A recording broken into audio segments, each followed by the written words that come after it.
everybody, and welcome back. Today we're going to be taking a look at two products very briefly. We're going to be going more into depth in them later in the summer, but I want to introduce them to you at least, which are going to be MyViewBoard, which is an interactive online whiteboard that also works in your classroom. It's kind of weird, and I'll explain a little bit more when we get there. Second product is Nearpod, which is an online multimedia presentation tool that's basically going to goes well beyond something like PowerPoint or slides and what it can actually do in your class. I'm putting them in with this series because even though they may not necessarily allow you to talk directly with your students, I believe MyViewBoard can. I'm gotta learn more for sure, but I want to introduce it. They both work well when you're trying to do a live lesson, and that I feel is why they should go into the live stream section. So let's get started, and we'll head first over to MyViewBoard. So you'll go to myviewboard.com, and you'll sign in using your normal sign-in, either username and password, or it does do single sign-on with Google and Microsoft 365.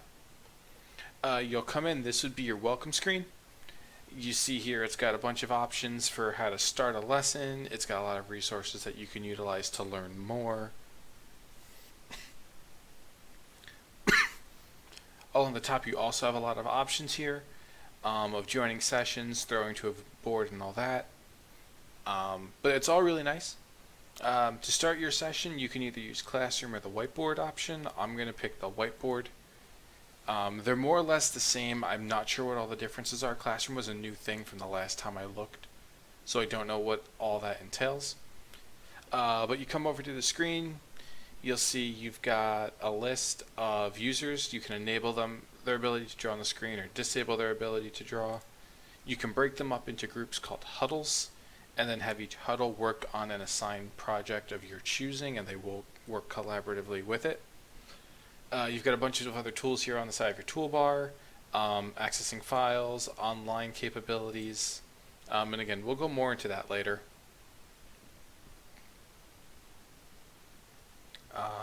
What else do we got here? Up in the upper right corner, you've got a couple options. One includes the ID for your lesson. If you click on it, you'll see that it opens up huge, accessing a code that students can enter to join the viewboard. Presents a QR code that you can also use to have people scan and join, or you can get the direct link to the viewboard session. So any one of these options is a way for people to join. It's a nice way to kind of welcome people in. It's also a nice way to throw up a Rickroll if you can set it up properly. I'm known in my school for Rickrolling every group of students at least once a class. Because I only get them for 30 days, so I always make sure there's one Rickroll in my lessons. It's fun. If you hit the question mark, it gives you some information on things that are new, along with some other useful tools. If you hit the I for information, it brings up your info, so you can see what cloud syncs you have going. If you hit the gear, it just gives you a couple settings options, including the Eyes on Me prompt. Please look up as their default. You can change it if you'd like. If we come to the bottom, you'll find that MyViewBoard has two different modes, preparation mode and a presenter mode. This button right here switches you between present and prepare. On your screen, there's not much a difference. I'm going to assume on the student screen there is a difference. This allows you, I believe, to add new slides to your presentation. So this does work as a multimedia tool. You can make slides for presentation and then move through your slides as you go. And then finally, you can ask polling questions to the students live in this lesson, true, false, multiple choice assessments, whatever happens to be, just to make sure they're staying engaged and having a good time. But that's what I'm going to go through it on for this video. Like I said, we'll go more in depth on it later in the summer. The next thing I want to show you though is Nearpod. As I mentioned earlier, Nearpod is an online multimedia presentation generator. I said more or less it's an enhanced version of Google Slides, and let's take a look and I'll show you what I mean by that. To get to Nearpod, you're just going to go nearpod.com. Yes, I don't mind leaving. I know nothing is saved. And here's Nearpod. This is the screen you'll get to when you open it up. You'll see on the left it does have a library that you can use, as well as a school library and a district library. So just because you know, it really lets you share among district people. So if there's a multiple middle school, elementary schools in your district, you guys can share materials between all of them. It has packs that you can add on at extra costs. We'll get into that later. Because what I want to do now is just kind of show you creating a Nearpod presentation. You get two options. You can create it in slides, or you can create it in Nearpod. I recommend creating a Nearpod.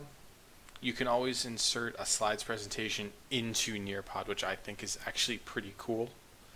That's just my opinion. So we're going to create our own lesson in Nearpod, and it brings us to this screen. We've got our lesson title, which we can click on and change to demo. And then we would start adding slides like we would on a regular slideshow. So let's add a slide. And it doesn't just add a slide, it actually prompts you. You have to choose what kind of slide do you want to add.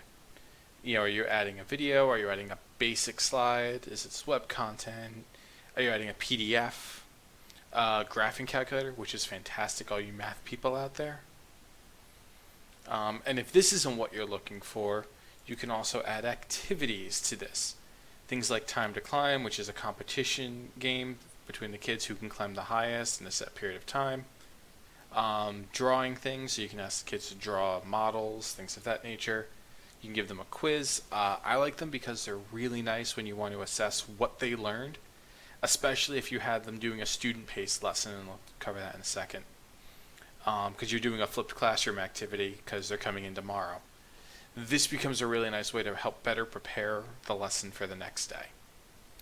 But you pick what you want, so in this case I'm just gonna I'll pick a video, and I'll search YouTube for computer science. Let's pick it and save it, and then I'm done. No, it didn't load it. That's okay. Normally it would load the video and it would create a new slide.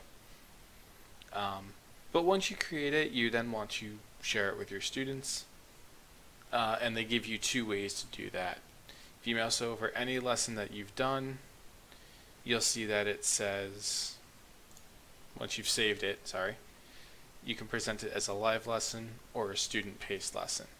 Again, we're going to go into that later when I get a more in-depth. This was just supposed to be an overview of Nearpod, which I think I covered pretty well for a quick crash course on it. There's a lot to it. I recommend playing with it. They do offer online PDs as well. I've taken a couple of them. They were good. I actually enjoyed them. They were short. They're about an hour, which may be hard to find an hour right now, or when the school year starts. But just something to consider.